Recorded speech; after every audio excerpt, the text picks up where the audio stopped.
হযরত ওমর জুমার নামাজের খুতবা দিচ্ছিলেন। জুমার নামাজের খুতবার দৌরান হযরত ওমর চিৎকার করে বললেন, ইয়া সারিয়া, ইয়া সারিয়া আল জাবাল। জুমার নামাজের খুতবার মাঝখানে ডাক দিলেন, ইয়া সারিয়া আল জাবাল, আল জাবাল, ও সারিয়া পাহাড়ে তাকাও, পাহাড়ে তাকাও, পিছনে কিন্তু দুশমন আছে। যুদ্ধে বিজয় অর্জন করতে হলে পিছের দিকে ঘুরো, সামনে না। হযরত ওমর খুতবার মাঝখানে ডাকছেন।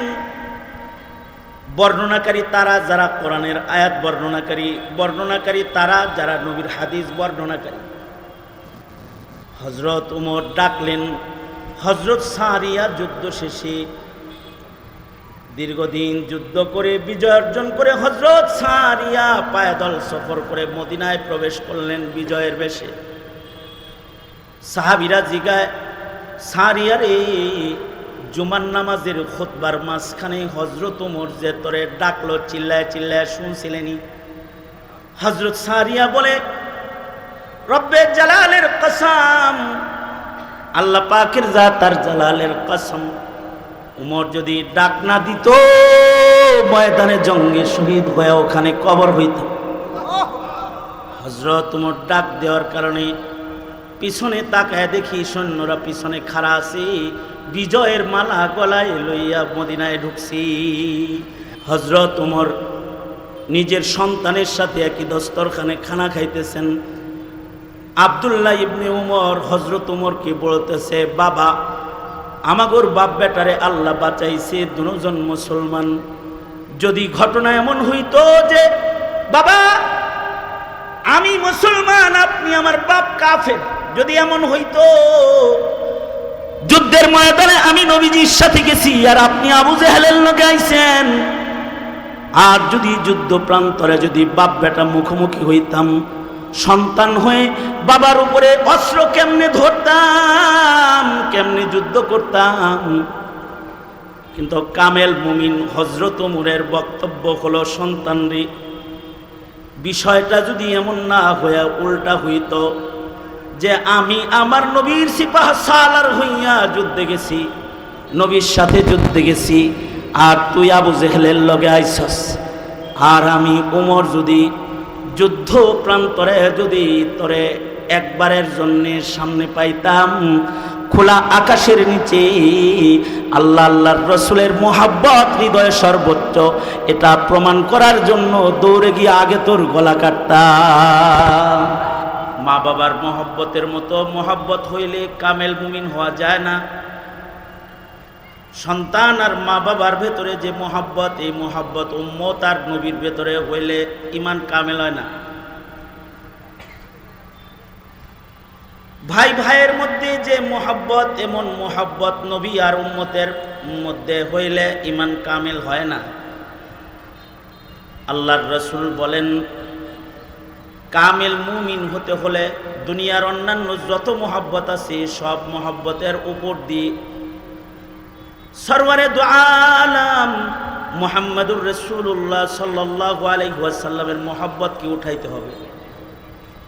সরকার বলেন, লা ইউমিনু আহাদুকুম হাত্তা আকুনা আহাব্বা ইলাইহি মিন ওয়ালিদিহি ওয়া ওয়ালাদিহি ওয়ান নাসি আজমাইন। একটা সীমানা আল্লাহর রাসূল দিয়ে দিলেন যে সর্বোচ্চ মোহাব্বতের বহির প্রকাশের মাধ্যমে নবীর জন্য সর্বোচ্চ মোহাব্বত বহির প্রকাশের মাধ্যমে মুমিন হইতে হবে। যতক্ষণ পর্যন্ত মোহাব্বতের সর্বোচ্চ স্তরটা আল্লাহর রাসূলকে কেউ না দিবে ততক্ষণ পর্যন্ত মুমিন দাবি করতে পারবে, কিন্তু আসমানে মুমিন হিসেবে লিখিত হবে না তার। এই কথাটা আল্লাহর রাসূল যেদিন বললেন, সেই দিন নবীজির সামনে সাহাবায়ে কেরামের মাঝখানে হযরত ওমরও আছেন। হযরত ওমর কে? ওমর ওমর হলেন ইসলামের ইতিহাসের মুসলমানদের ভেতরে দ্বিতীয় দামি মানুষ আল্লাহ পাকের কাছে। এই উম্মতে মুসলিমার মধ্যে সবচেয়ে বেশি দাম হলো হযরত সিদ্দিক আকবর আবু বকরের দাম সবচেয়ে বেশি। আর এই উম্মতের মধ্যে আবু বকরের পরেই যার দাম তার দাম। আবু বকরের পরেই উম্মতের মধ্যে শ্রেষ্ঠ তিনি হলেন হযরত ওমর বিন খাত্তাব রাদিয়াল্লাহু আনহু, ইসলামের ইতিহাসের দ্বিতীয় খলিফাতুল মুসলিমিন হযরত ওমর। হযরত ওমরের কিছু শান,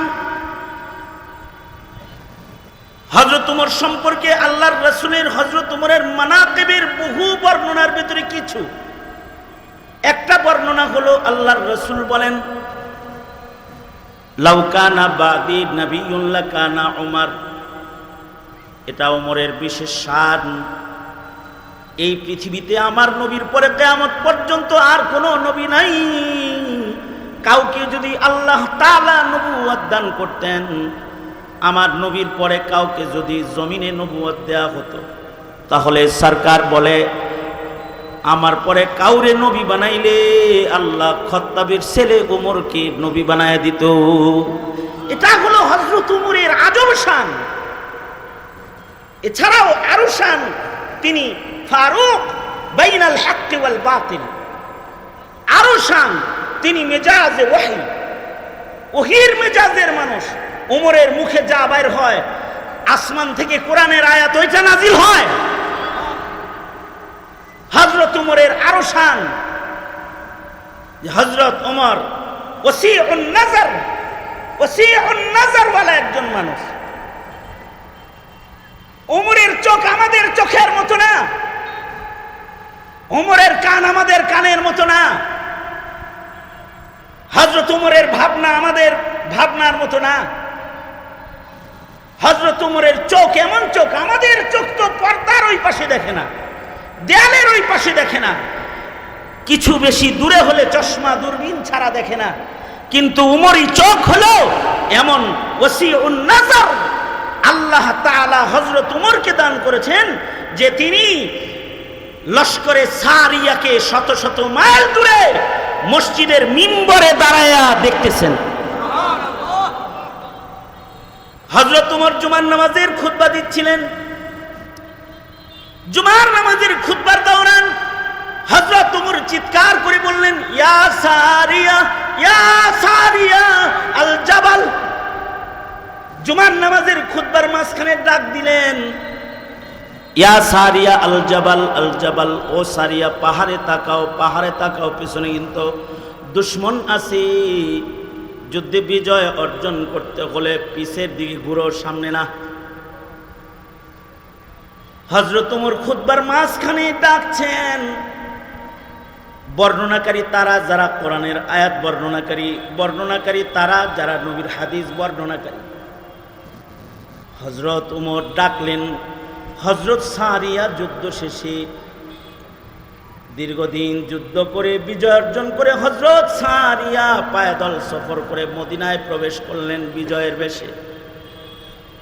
সাহাবীরা জিগায়, সারিয়ার এই জুমার নামাজের খুতবার মাঝখানে হযরত ওমর যে তোরে ডাকলো, চিল্লায় চিল্লায় শুনছিলেনি? হযরত সারিয়া বলে, রব্বে জালালের কসম, আল্লাহ পাকের জাতার জালালের কসম, উমর যদি ডাক না দিত ময়দানে জঙ্গে শহীদ হয়ে ওখানে কবর হইত। হযরত ওমর ডাক দেওয়ার কারণে পিছনে তাকায় দেখি সৈন্যরা পিছনে খাড়া আছে, বিজয়ের মালা গলায় লইয়া মদিনায় ঢুকছি। আল্লাহু আকবার কাবীরা। শুধুই মাত্র ওমর এই জিনিস এটা দেখে তা না, ওমরের বসিরত তো এই পরিমাণ, হযরত ওমরের বসিরত এই পরিমাণ। হযরত আলী নিজে বলেন, আমি স্বপ্নে কি দেখি, নবী স্বপ্নে নবীর সাথে দিদারে, নবীর সাথে আমার কি মুআমালা, ওমর আমার স্বপ্নও দেখে। হযরত আলী রাদিয়াল্লাহু আনহু স্বপ্নে দেখলেন মসজিদে নববীতে খেজুর বন্টন হইতেছে, নবীজি খেজুর বন্টন করতেছেন, গাছের পয়লা খেজুর নিয়ে কেউ মদিনায় আসছে, মসজিদে নববীতে আসছে। হযরত ওমর এর শাসন আমল। হযরত আলী বলেন যে আমি স্বপ্নে নবীজির কাছ থেকে খেজুর নিতেছি, বন্টনের খেজুর একটা পাইছি বন্টনে। আমি সকাল বেলায় দেখি হযরত ওমরের দরবারেও গাছের পয়লা খেজুর হাজির হয়ে গেছে মসজিদে নববীতে, উমর ঠিক সেইভাবে লাইন করাইছে যেভাবে স্বপ্নে রাসূলরে লাইন করাইতে দেখছে। উমর সেই জায়গায় হেলান দিয়ে বসে গেছে যেখানে রাসূলকে স্বপ্নে হেলান দেওয়া বসা দেখেছি। আমি লাইনে দাঁড়ায় গেছি, বাড়ি এসে গেছে খেজুরের, হাত পেতেছি, একটা দিলেন, চাইলাম আর একটা দেন। উমর মুচকি হেসে বলে, আলী, রাত্রে নবীর বন্টন তো একটাই পাইছিল, এখন দুইটা চাও কেন? কেন দুটি চাচ্ছ? এটা হলো হযরত উমরের বসীরত। বসীরত এর চাইতে বড় বসীরত হলো আল্লাহর রাসূল বলেন, নবীজি বলেন, সকল উম্মতের একজন মুহাদ্দিস আছে। মুহাদ্দিস, মুহাদ্দিস কাকে বলা হয়? মুহাদ্দিস বলা হয় যারা হাদিস রিওয়ায়াত করে, হাদিস পড়ায়। মুহাদ্দিস বলা হয় ওই কলবওয়ালাকে যার কলবের ভেতরে আল্লাহ তাআলা আল্লাহর কথা ইলকা করে, আল্লাহর কথা আল্লাহর পক্ষ থেকে আল্লাহ তাআলা যার কলবে ইলকা করে তাকে মুহাদ্দিস বলা হয়।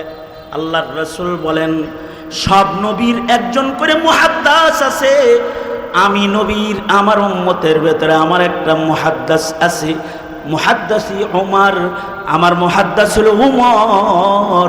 আল্লাহর কথা আল্লাহ কখনো কখনো উমরের হৃদয়ে ঢাইলা আমার কাছে পাঠায়।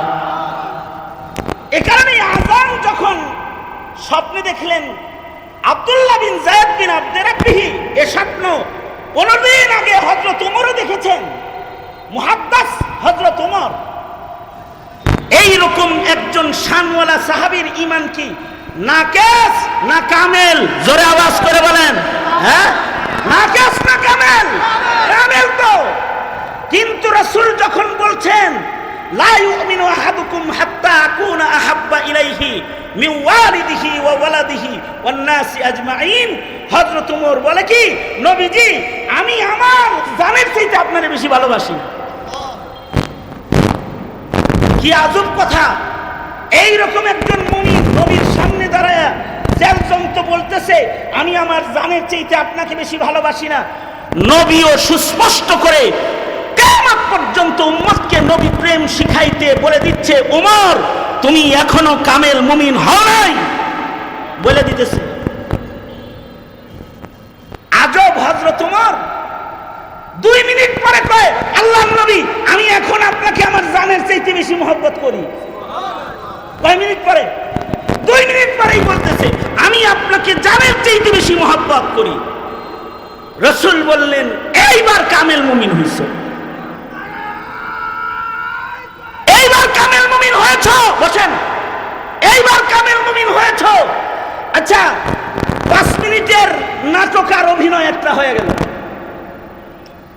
5 মিনিট সময় এর ভিতরে গেছে। একটু আগে রাসূল বললেন, মুহাব্বতের সীমানা জানের চাইতে বেশি মুহাব্বত নবীকে করবা। আর হযরত ওমর একটু আগে বলতেছে, আমি জানের চাইতে বেশি মুহাব্বত এখনো করি না। 2 মিনিট পরে বলতেছে, আল্লাহর রাসূল, আপনাকে আমি আমার জানের চাইতে এখন মুহাব্বত করি। এবার আল্লাহর রাসূল এই 2 মিনিট পরের কথার পরে সার্টিফিকেট দিচ্ছেন, এই যে এখন আল-আন, এই যে কেবল তোমার ঈমানটা কামেল হইল। আল্লাহু আকবার, জোরে করে বলেন। তার মানে কি হযরত ওমর 2 মিনিট আগেই নাকিস মুমিন ছিল আর 2 মিনিট পরে কামেল মুমিন হইছে? না না না, বিষয়টা তা না। হযরত ওমর আগে থেকেই কামেল মুমিন, কিন্তু ওই যে আল্লাহ ওমরে দিয়ে অভিনয় মুহাদ্দিস, তো মুহাদ্দিসকে দিয়ে আল্লাহ তাআলা নাটক সাজায় আর সারা দুনিয়ারে হাকিকতে প্রেমের সীমানা দেখায় দিতেছে। কারণ হযরত ওমর তো নিজের জানের চাইতে, ছেলের চাইতে, মেয়ের চাইতে, ভাইয়ের চাইতে, সব কিছুর চাইতে রাসূলকে আগে থেকেই বেশি মহব্বত করে। হযরত ওমর নিজের সন্তানের সাথে একই দস্তরখানে খানা খাইতেছেন।